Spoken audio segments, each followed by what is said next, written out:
দর্শক, এই মুহূর্তে রাজধানীর হোসেনি দালান থেকে বের হচ্ছে তাজিয়া মিছিল। সেখানে আছেন সহকর্মী মুশফিকুর রহমান। আমরা সরাসরি চলে যাচ্ছি তার কাছে। মুশফিক, তাজিয়া মিছিল সহ আসর উদযাপনের আর কি কি আয়োজন দেখছেন আপনি?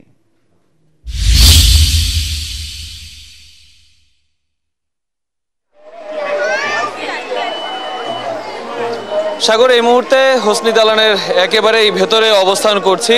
আমার পেছনে দেখতে পাচ্ছেন যে এরই মধ্যে কিন্তু প্রচুর পরিমাণে শিয়া মতাদর্শের যারা আছেন তারা কিন্তু হোসনি দালানে এসে উপস্থিত হয়েছেন এবং তাজিয়া মিছিল বের হবার প্রতীক্ষায় তারা আছেন। সকাল 10টা নাগাদ এখান থেকে তাজিয়া মিছিল বের হবার কথা রয়েছিল, তবে এখনো পর্যন্ত প্রস্তুতি চলছে। আমরা দেখছি যে এখানে শিয়া মতাদর্শের অনেকেই আসছেন, তারা তাদের হাতে বহন করছেন সর মুবারক, 72টি এবং বিভিন্ন নিশান এবং দুলদুল প্রস্তুত করা হচ্ছে এবং এখান থেকে কিন্তু মানকাবাতে কারবালা, শানে কারবালা এবং মানকাবাতে হুসাইন পাঠ করা হচ্ছে এবং এই মিছিলটা, এই শোক মিছিল যেটা, সেটা কিন্তু এই ইমামবাড়া থেকে বের হবে অল্প কিছুক্ষণের মধ্যেই।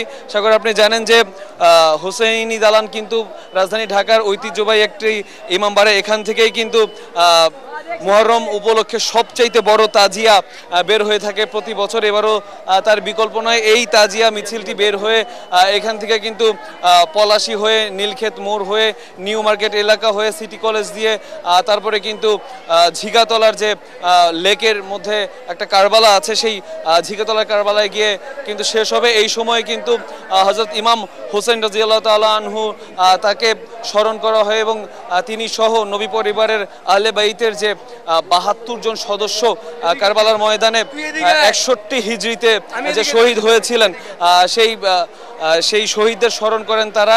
এবং এখান থেকে কিন্তু ইমাম হুসাইন রাদিয়াল্লাহু তাআলা আনহু, তার যে ভালোবাসা, তার যে প্রেম এবং তার যে আদর্শ, বিশেষ করে যে অন্যায়ের সাথে কোনো প্রকার কোনো আপোষ না করে যে ইমাম হুসাইন রাদিয়াল্লাহু তাআলা আনহু সেদিন নিজের কুরবানি দিয়েছিলেন, সেটার শিক্ষায় সবাইকে আলোকিত হয়ে দেশ, সমাজ এবং রাষ্ট্রে শান্তি প্রতিষ্ঠা করার আহ্বান জানাচ্ছেন কিন্তু এখানকার যারা শিয়া মতাদর্শে যারা আছেন বা এই মিছিলে যারা অংশগ্রহণ করছেন তারা বলছেন যে আখেরি পয়গম্বর রাসূল আকরাম হযরত মুহাম্মদ মুস্তাফা সাল্লাল্লাহু আলাইহি সাল্লামের প্রাণপ্রিয় দৌহিত্র ইমাম হুসাইন রাদিয়াল্লাহু তাআলা আনহুকে ক্ষমতা লোভী ইয়াজিদ যেভাবে নির্মমভাবে হত্যা করেছিলেন, সেটা মানব ইতিহাসে সবচেয়ে ঘৃণিত এবং ফোরাত নদীর পানি বন্ধ করে দিয়ে মানবতা বিরোধী যে অপরাধ করেছিলেন, সেই নজির এখনো পর্যন্ত পৃথিবীতে বিরল।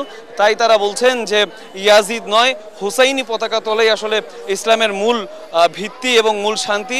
ইহ এবং পরকালে শান্তি পেতে হলে হুসাইনি পতাকা তলে আসতে হবে বলে এখানকার অনুসারীরা বলছেন। সাগর, এই ছিল এখনকার মতো আমার কাছে সর্বশেষ। আপনাকে ধন্যবাদ।